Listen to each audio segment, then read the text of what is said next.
Let's go. It's another episode of the Wobcast 2.0. I'm your host, Wobby.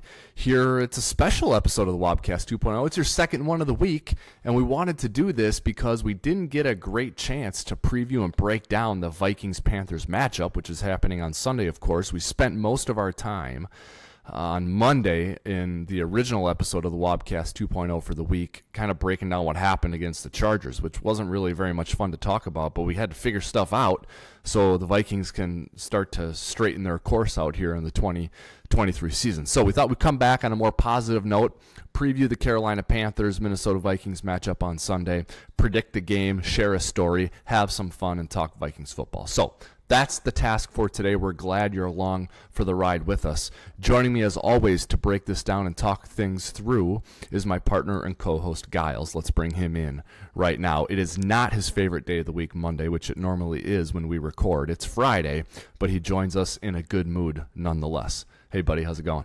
Hey, you read my mind. I was just about to say we're one step closer to the best day of the week. Monday's almost here. But it is Friday. It's prep for a good weekend, and I'm even more excited to put a W on the board for the Men in Purple.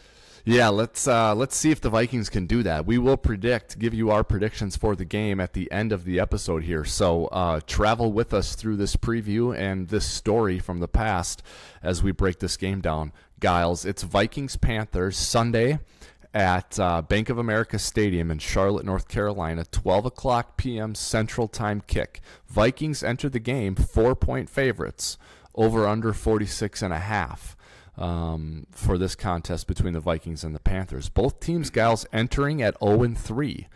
The Vikings, of course, with losses to Tampa Bay, Philadelphia, and the Chargers. The Carolina Panthers with losses to Atlanta, New Orleans, and last week they lost in Seattle. Expectations different for these two teams, these two franchises entering the season. The Vikings entered the season as contenders, looking to get over the hump. The Panthers entered the season with a new head coach and the number one overall pick, quarterback Bryce Young out of Alabama. Truthfully, though, even both of them at 0-3, I think the season is still right in front of them because neither team plays in a division in which someone is running away with things early. The NFC North and the NFC South, both divisions where despite 0-3 starts for these two teams, they can get back into the thick of things if they can pick up some wins here in the next month or so. For the Vikings, it's a tall task with San Francisco and Kansas City on the docket, but they do have games against Carolina, which they are a favorite in, and Chicago, which they will be a favorite in. So the Vikings have a little opportunity in front of them here, and who knows, if you can upset one of San Francisco or Kansas City, you might be onto something. I think we have a lot to break down here in this contest, Gyles, and we'll try to get through it quickly here in the next 30 or 40 minutes for folks, and then we'll get to our prediction. Let's begin. I think we should begin with Carolina with injuries, if you don't mind, Gyles. Let's do it. Yeah. Only 3 games in here for Carolina, but injuries are a factor. In fact, for my money, 2 of their 3 best players on defense are out of this game. And that is linebacker Shaq Thompson, a leader on the team, and corner, a young player, but corner J.C. Horn. Both of them are studs, and both of them are on IR. Furthermore, their quarterback, Bryce Young, missed last week's game with an ankle injury, so Andy Dalton stepped in for him. A lot of other players on the injury report for Carolina: DJ Chark, hamstring, Jonathan Mingo, wide receiver concussion, CJ Henderson, a corner with an ankle, Miles Sanders, running back with a groin, all dealing with ailments, all on the injury report. Xavier Woods, their safety, a former Viking, likely will not play in this game. He hasn't been practicing. He's dealing with a hamstring. So I think the one we should talk about the most here, Gyles, is quarterback Bryce Young. Not a great start to the season for him. Now, he's a rookie, first, number one overall pick and a rookie, and you don't expect them to start ablaze, right? They're going through it for the first time, and young kids coming into a man's league. But it was not an overwhelmingly positive start for Bryce Young. Don't know if you've had a chance to put your eyes on him on any tape or any games, or if you've had time to sift through any data. But your thoughts on Bryce Young, your thoughts on what Andy Dalton did last week, and if you could have your druthers, would you rather play Bryce Young or Andy Dalton on Sunday? That is an incredibly simple answer for me. I would much rather play Dalton because he has a lot more experience as a quarterback. I mean, he diced us up in a few games in the last few years playing for other teams. And I'm huge on Bryce Young's potential in the NFL maybe next year. But at the current moment in time, he's struggling. I think he has a 59.2 completion percentage, which is not great. I believe, other than Desmond Ridder from the Falcons, he's the worst starting quarterback in the NFL right now. The only area in which he's even remotely okay at is running the ball with his legs. Otherwise, when it comes to fumbling, he's been a bit of a fumble machine. He has a 23.4 grade in fumbling PFF-wise. When it comes to passing, not much better. He's at a 40.1 grade. This guy just not making it happen. He's at 4.2 yards per attempt. He's only thrown for 299 yards so far this year. Not great. I think he's attempted maybe 71 passes this so far this league. So honestly, full stop. I'd much rather play against Mr. Dalton, the Red Rider over there. No, wait. You'd rather play against Young. Oh, I'm sorry. Yes. Yeah. I'm sorry. Yes. Yeah. Well, yes, correct. I'd much rather play against Bryce Young. Yeah. Right. Good point of clarification. Yeah. If you were Carolina, you would play Andy Dalton, but you're Minnesota, so you'd rather face Young. And I think you broke it down the right way, Gyles. Yes. You know, he's also taken 6 sacks. So, you know, I wondered about Bryce Young and this ankle injury because I have no reason to believe that Bryce Young is anything but tough, talented, passionate. I mean, he played for Nick Saban and was successful at Alabama, and he's the number 1 overall pick. So I believe he's got all the tools you want in a player. So I was surprised that he wasn't playing last week against Seattle with a little ankle injury. And I kind of wondered if this was Carolina taking an opportunity to sit their young quarterback and let him take a breather, and not having to bench him to do that because he had an ankle injury. So they could use this ankle injury to sort of rest him and have Andy Dalton play for a spell. However, it looks like Bryce Young is going to play on Sunday from what I can see reading between the lines. So I don't think that's what this was. I think this was a genuine injury that caused Bryce Young to sit out. Andy Dalton was respectable in replacing Bryce Young last week. He had no interceptions and 2 touchdowns. He threw for a bunch of yards, but he also had a lot of attempts. So, you know, I think you know what Andy Dalton is, and there is a ceiling to his upside. You don't know what Bryce Young is, and there is not a ceiling yet to his upside. Bryce Young, and I would say this about Justin Fields to some extent, Bryce Young is going to have a 250-yard passing, 100-yard rushing, 4-touchdown game. He's got that in him, and that will happen this year. And if that happens to you this week, you're going to lose. So that's a risk in playing Bryce Young. But Bryce Young also has a 4-sack, 2-fumble, 112-yard passing day in him. And if that happens, you're going to smoke Carolina, and that is more likely to happen this week than the former, right? So I'm with you. If I'm the Vikings, I'm hoping it's Bryce Young. I think there's more volatility there. There's more vulnerability there.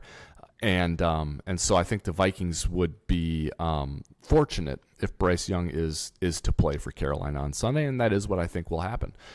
The other injuries I think are significant, and they mostly reside on the defensive side of the ball. So let's get into the Carolina defense.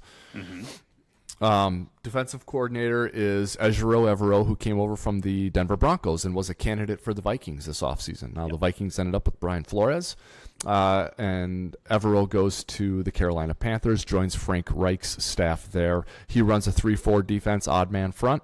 And again, a couple of his best players are out, but they still have a handful of other really good players. And I think the one real stud that people know who they have left is Brian Burns. Brian Burns, who was the talk of trade speculation over the course of the offseason, but is in tow with Carolina and is a really, really good player.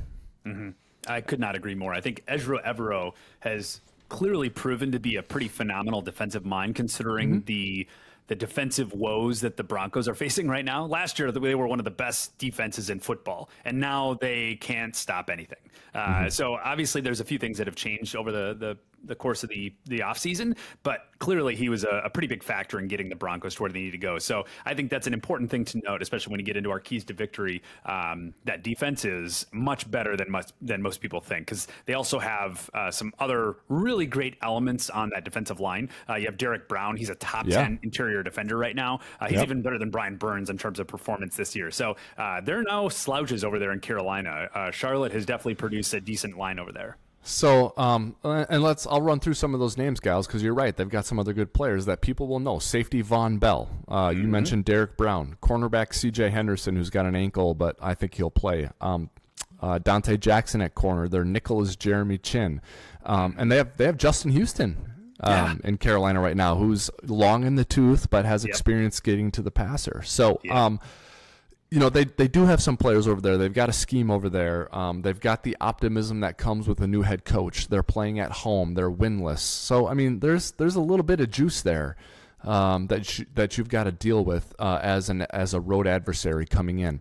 Now, I look at Carolina, and we got to temper our criticism here a little bit with their points per game allowed, Gyles. They're at 27 points per game allowed on defense, which is 8th worst in the NFL. But the Vikings defense is just a sliver worse than that. So there hasn't, I go back and look at those 3 games the Panthers have played, and mostly digging through box scores and highlights and recollecting, some of the game updates that I saw while watching other games, namely the Vikings games. I don't think there's one dead set way to go about getting around the Carolina defense. I think, Carolina had some success running the ball late in the game. Atlanta had some success running the ball late in the game, but New Orleans primarily did it through the air. So I'm inclined to throw the ball against them more so than I am to try and really overdo it on the ground game. Because I think their injuries in the secondary are significant and hurt them. And I think the Vikings' true strength is throwing the ball. So I'm inclined to say go through the air here. And I know we're going to get into this with our 5 keys to victory. But I would encourage the Vikings not to lose their identity and lose their mind here and try and reinvent themselves. I don't think they should ignore running the ball, but I think the way to attack here is through the air, so long as you can block Burns and Brown. I think the loss of J.C. Horn, I think C.J. Henderson being iffy on his ankle, the absence of Xavier Woods, all of that does not add up to being very good for Carolina's defense. Yeah, I could not agree more. I think when it comes to the Minnesota Vikings, I think we talked about it last week, but I think we maybe try to overestablish the run against the Chargers. I'm a big fan of establishing the run, but I think we're going to have to find the right balance when playing the Panthers, because we are the 3rd best passing team in the league. So we need to lean into that and lean into our strengths, in which we are very strong. We have one of the best offensive weapon sets in the league, and I think we should use it appropriately. So I could not agree more. We talked a lot about the Panthers so far, and we're going to get into the 5 keys of victory and the prediction. But let's talk a little Vikings, Gyles, in this one. You've had a week to sort of chew on things, not only from a Chargers perspective with the data, but also looking at the matchups and the areas of weakness for Carolina and the areas of strength for the Vikings. You put together some graphics that we'll share with folks as we post this too. So where do you feel the Vikings can attack here, coming at this from a Viking-centric perspective after talking about Carolina for the first 20 minutes or so?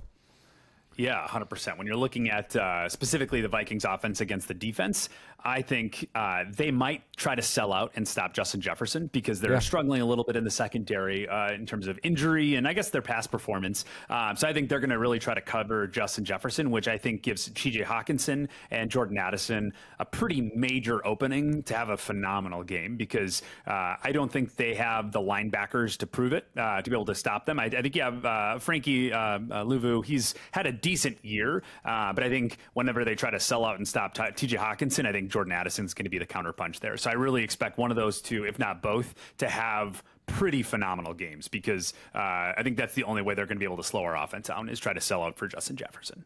Yeah.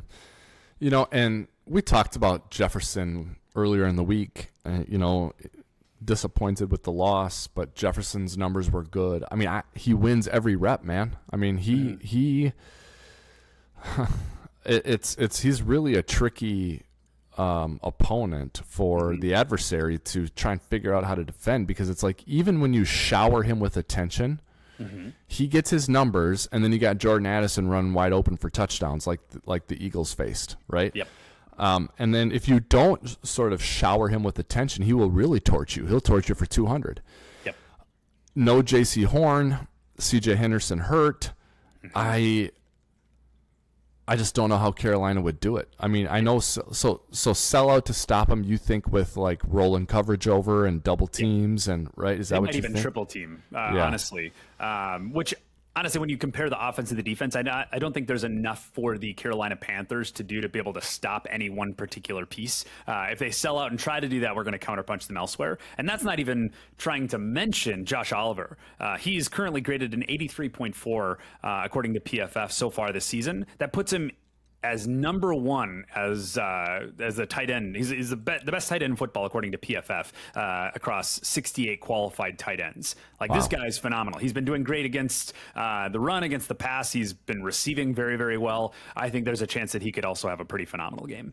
Mm-hmm. Yeah, I don't disagree with that. I think there's enough grit and quality from a personnel standpoint on Carolina's defense that I mean, Seattle scored 37 on them, but they were at home last week. I don't know that this is an offensive breakout get-right game for the Vikings on offense. I think it's an opportunity for them to fill up the stat sheet like they've been doing and then come away with a win. There's an opportunity for that, which makes you feel good. But I expect this to be a fairly balanced box score from a targets, receptions, and yardage standpoint for the Vikings. I think this is an equal opportunity situation for Kirk Cousins against this defense. We will see what happens. Yeah. I don't want to steal the thunder of the 5 keys to victory, but let's talk ground game just very quickly before we move on to that segment. We both have stated you don't have to overdo it. You mentioned perhaps they did overdo it trying to establish the run last week. Cam Akers' inclusion is possible here this week. It might have been Alexander Mattison and the running game's best output and best performance last week. What percentage of the attack do you foresee the ground game being in Carolina?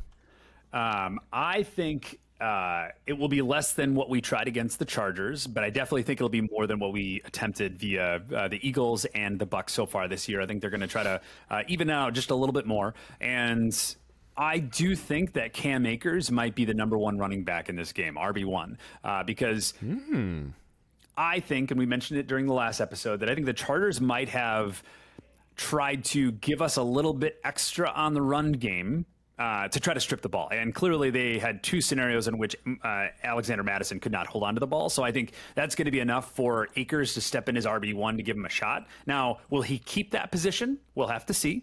He's having a little bit of a down year thus far. But last year he ended the year at an 80.7 grade. He had a great last year in Los Angeles. So if he can continue that performance, he's going to have a great spot and keep the spot at RB1. But I do think Alexander Mattison might get benched a little bit here in terms of snap count. So I do expect Cam Akers to be on the floor and on the ground, giving it a go as RB1. Interesting. We'll see if that happens. And what's interesting about the Cam Akers signing, Gyles, is this was not a quasi signing. Oh, I mean, he's the GM, so he's the one who did it. But this is Kevin O'Connell going to Quasi, being like, I like this guy. Wes and I, offensive coordinator Wes Chandler and I had him in LA, and LA doesn't want him anymore. Let's go get him. He's got juice. He can do what we're going to ask running backs to do, right? Yep. So this is not the head coach being forced to play with a toy that the GM went out and got. This is the head coach being like, yeah, let's go get this guy. I can't wait to have this toy in the toy bin, right? So, yep. Yeah, because if we want to win, we got to have a better running back. And second of all, even if you trust Alexander Mattison to have great performance, he's had fumble fingers. So you got to be able to have someone that can hold on to the ball. And Kevin O'Connell has spoken publicly about that we're going to put guys in that have better ball security. And I think Cam Akers will be one of those. Yep.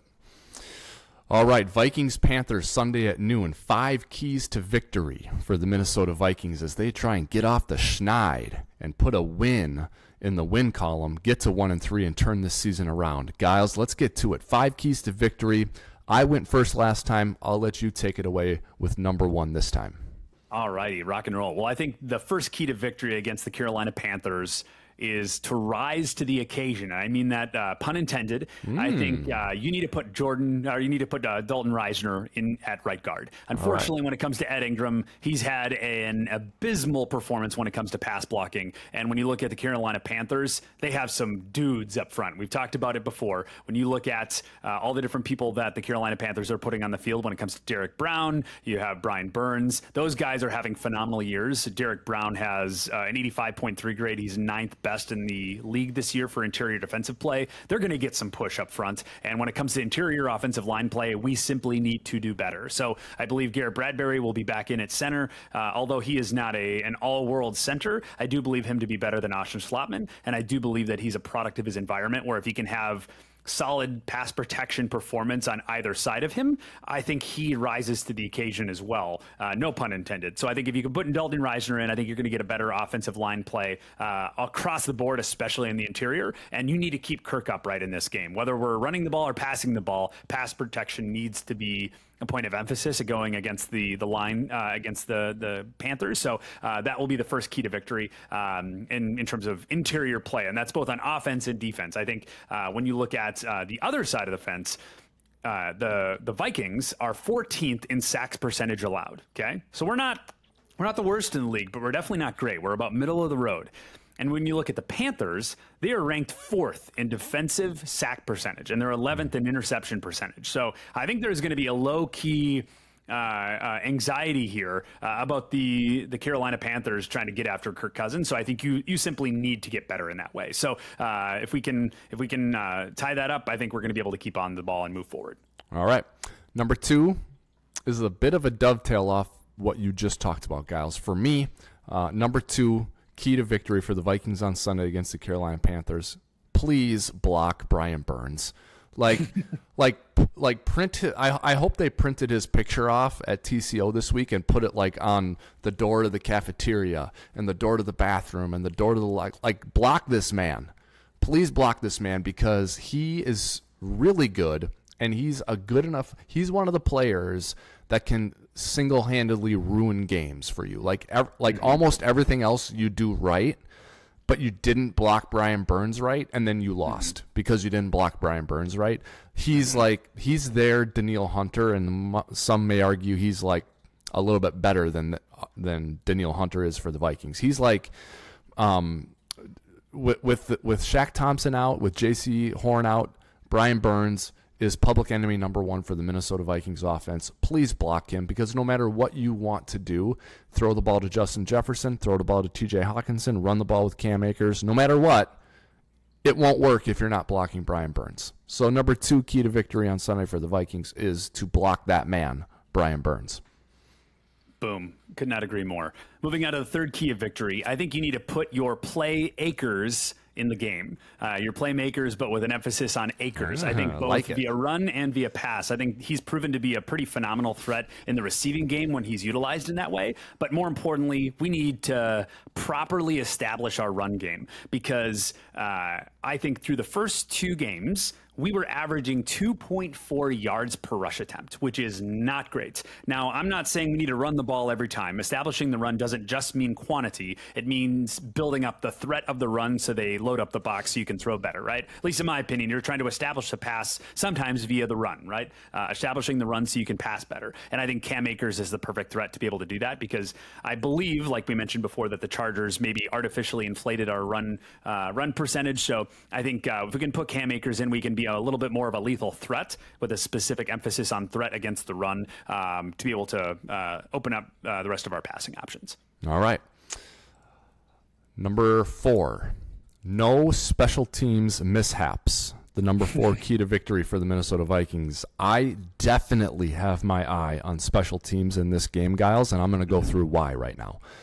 Number 1, their punter is Johnny Hecker, who is a very talented player and has a history of being asked to and executing many fakes and gimmicks on special teams, passing, running, all sorts of things, especially when he was with the Rams, along with Greg Zuerlein and their special teams coordinator in LA. His last name was Fossil, Jim Fossil's son.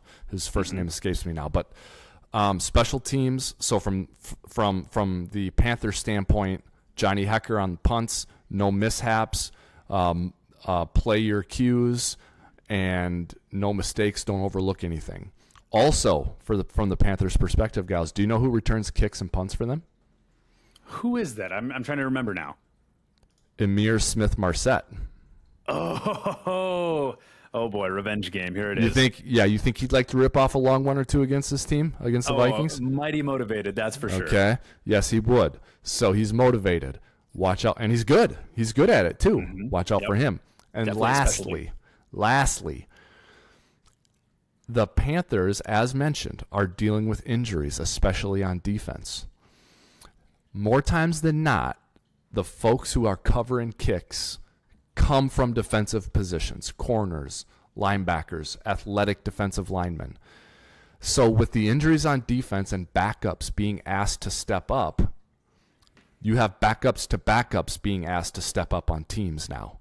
And so I think there's going to be opportunity for the Vikings with regard to returns for the Vikings against Carolina.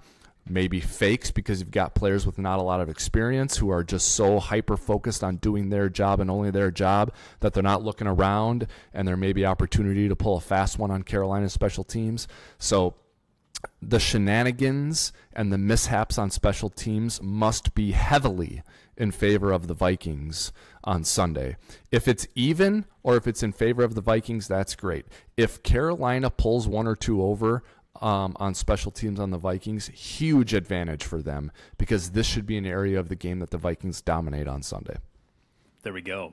And that brings us to our last key to victory against the Carolina Panthers. And it should be probably pretty obvious. You got to stop Adam Thielen. Mm-hmm. Across the last two games, he's averaged a 78 grade PFF-wise through the last two games. Like, he's doing phenomenally over there. He's showing up in all the right places. We've known him as a Minnesota Viking throughout the entire career, and he's known as having great hands, running great routes, and he has translated all of that over to those guys in blue over there in Carolina. Against the New Orleans Saints, he had an 80.7 grade. Against Seattle, he had 14 targets, 11 receptions. He went for 145 yards. He is the Adam Thielen of old. So I think if you're looking to stop that Carolina Panthers offense and put them dead in their tracks considering injury, you got to put a stop on Adam Thielen, full stop. Yep. Don't disagree. If you thought he was too long in the tooth and couldn't be a factor, ask Seattle about that. Seattle still won the game, but that was a throwback performance from Adam Thielen last week against Seattle, don't you think? Oh, my goodness. I mean, with 13.2 yards per reception, there's clearly still something there. Yeah, absolutely. That brings me to a story I want to share, Gyles, if you've got a minute for story time. Let's do it. Yeah, you good with that? Yeah. I remember it was a Monday during the 2018 season. I don't remember what week it was, but it was a Monday. I approached Mr. Adam Thielen about signing a mini helmet. We would have things around. This is when I was still with the Vikings. We would have certain memorabilia just around the office that we had ordered, and you get permission and you could grab one and have it signed, and it wouldn't be for your personal use or for your family or for a buddy back home. But if you had a silent auction or a charity you wanted to donate it to, we had an allotment of things for that. So I would do that from time to time, and I approached Adam about a mini helmet so I could donate it to a silent auction. And he obviously, without hesitating, said, yeah, he can do that. So I'm like, okay, I'll find you later in the week so you can sign this mini helmet for me. And I stashed the helmet in the bottom of a drawer in my desk for later in the week. So a busy week, as they all are at this time of the year in the NFL, ensued. And the way it works, at least when I was there, was Friday's practice is earlier in the day than the rest of the week, and so it ends before lunch. They cater in a lunch to the locker room, and then everyone goes home early on a Friday because you want to get rest for the weekend. So as is typical, everyone after Friday's practice is really hungry, in a hurry to get out of the facility, go home and spend some family time. You haven't seen your families very much all week because it's been a busy week of practice, so people are rushing and they're in a hurry. And so I leave the facility. I'm long gone. I'm sitting at home. And on like Friday afternoon. Yeah. And I look at my phone. I'm getting a FaceTime call from Adam Thielen, and I'm like, what could this be? You know? And so I answer it, and I see Adam. He's sitting in he's in my desk chair, and he's calling to ask me where the mini helmet was so he could sign it, so I could donate it. I forgot about it. I didn't even get home and was like, oh shoot, I forgot about it. I just totally spaced it. Yep. Adam did not forget about it. Yeah. So, like, there are so many memories that Adam has provided Vikings fans and me, you know, from his time with the Vikings, the particularly games against the Saints. I just have so many images of him with big catches against the Saints, playing through an excruciatingly painful injury against the Eagles in the NFC title game, which we ended up losing, obviously.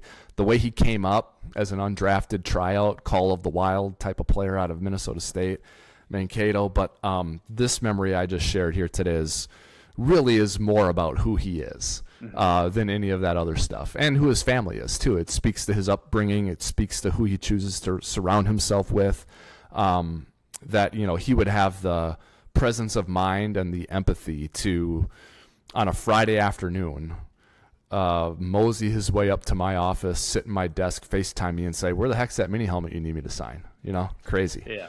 He's already secured his place as a Minnesota Viking Ring of Honor guy, but that cements it.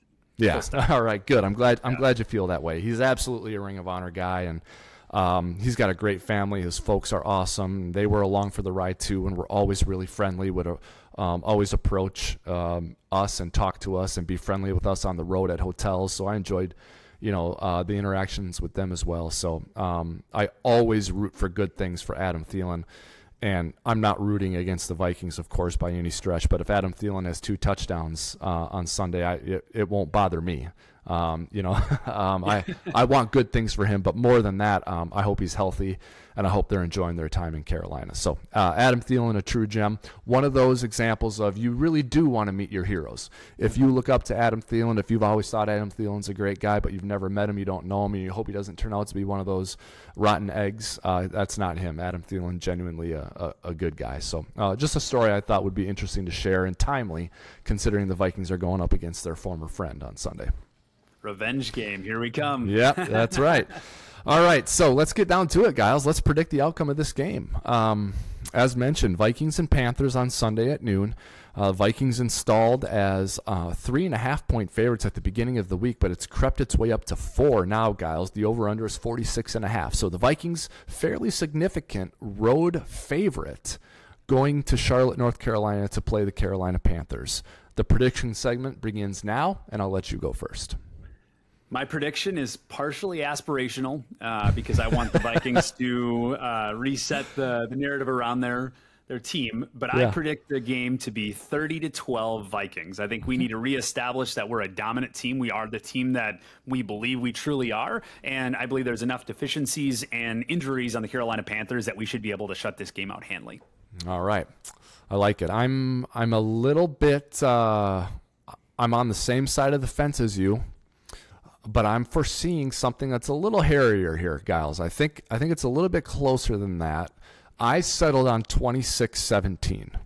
Okay. And I believe it'll be like 20-17 or 20-10 in the fourth quarter, and then the Vikings will just perform better. And it will feel like a victory in a 1-score game, but because of a late Vikings touchdown, it'll end up being a 2-score win. So even though the record will not be changed, the Vikings will remain winless in 1-score games this season after being 11-0 last year. It'll feel like, oh, we finally got one of those 1-score wins that we had so many of last year. It'll end up being 26-17. The Vikings will skate out of Bank of America Stadium 1-3. 26-17, Minnesota Vikings. Now, boom. I believe we both predicted the Vikings to lose to the Eagles, but aside from that, we've been predicting Vikings wins all season long. So I hope finally we get this one right, man. The Vikings need it more than they can breathe right now because they're looking at the Chiefs next week, and in 3 weeks they're looking at the Niners. So this would be one of those gotta have it's, don't you think? 100%. This is a have-to-have game coming up against a very tough stretch, arguably one of the toughest stretches across the entire league when it comes to future schedule. Yep. All right. So that's going to do it for this special edition of the Wobcast 2.0. Gyles, did we empty out all of your notes, or do you have any to get to still? You probably still do. Yeah, no, we're empty for now. Hopefully all of our predictions come true. My goodness. I hope so too. All right, so that's going to do it for this episode of the Wobcast 2.0. We're glad you guys joined us for a bonus episode this week, and we hope you all enjoy the game on Sunday. To listen to past Wobcasts and to listen to future ones, please like, subscribe, and follow the Wobcast 2.0. You can find us wherever you find all your other favorite football content. Podcast specifically, it's Google Play, it's Apple Podcasts, Spotify, and then, of course, we're also on YouTube. On behalf of Gyles, this is Wobby signing off for now, but we're going to be back on Monday, hopefully, to talk about a Vikings victory, the first one of 2023. Until then, though, Skol Vikings.